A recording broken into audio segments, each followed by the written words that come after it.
আমি নিচামুক্ত ভাৰত অভিযানৰ অন্তৰ্গত অহা 29 তাৰিখে এক বিশেষ কাৰ্যসূচী আমি গ্ৰহণ কৰিছোঁ।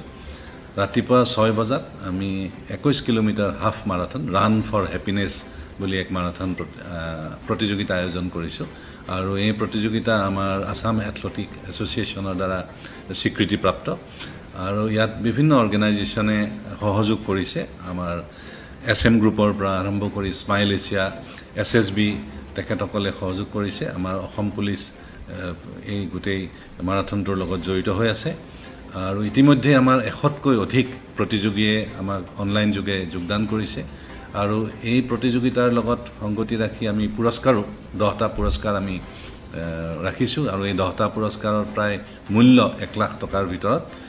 আৰু এই মাৰাথন ৰান ফৰ হেপিনেছৰ মুখ্য উদ্দেশ্য হ'ল যে আমাৰ আজিৰ সমাজত যি ড্ৰাগছৰ বা বিভিন্ন নিচা জাতীয় দ্ৰব্যৰ পৰা আমাৰ সমাজত যি প্ৰত্যাহ্বানৰ সন্মুখীন হৈছে সেই প্ৰত্যাহ্বানক এক বিশেষভাৱে তাক দূৰ কৰাৰ কাৰণে এক সজাগতামূলক এয়া আমাৰ মাৰাথন প্ৰতিযোগিতা। ই 21 কিলোমিটাৰ হ'ব আৰু যিটো ইণ্টাৰনেশ্যনেল ষ্টেণ্ডাৰ্ড সেই ইণ্টাৰনেশ্যনেল ষ্টেণ্ডাৰ্ডতে এই গোটেই কাৰ্যসূচীটো আমি ৰূপায়ণ কৰিম আৰু ইয়াৰ লগতে আমাৰ যিখিনি আমাৰ স্কুল আছে বা আমাৰ যিবিলাক অনুষ্ঠান আছে সেই অনুষ্ঠানবিলাককো আমি আহ্বান জনাইছোঁ এই মাৰাথন প্ৰতিযোগিতাত সকলোকে অংশগ্ৰহণ কৰি আমাৰ যি ড্ৰাগছ মুক্ত তামোলপুৰ জিলা বা নিচামুক্ত তামোলপুৰ জিলা কাৰণে আমি সকলোৱে এখোজ যাতে আমি আগবাঢ়ি আহোঁ এই কাৰণে আমাৰ এই আয়োজন।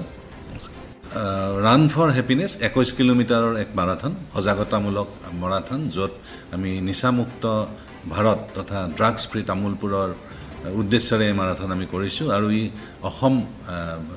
সমগ্ৰ অসমৰ প্ৰায় প্ৰতিযোগিতাই ইয়াতে জইন কৰিছে আৰু ষ্টেট লেভেল কম্পিটিশ্যন। ইয়াত আমাৰ মহিলা পুৰুষ সকলোৱে জইন কৰিব পাৰিব আৰু প্ৰত্যেকৰে কাৰণে 2টা শিতানতে আমি পুৰস্কাৰৰ ব্যৱস্থাও কৰিছোঁ।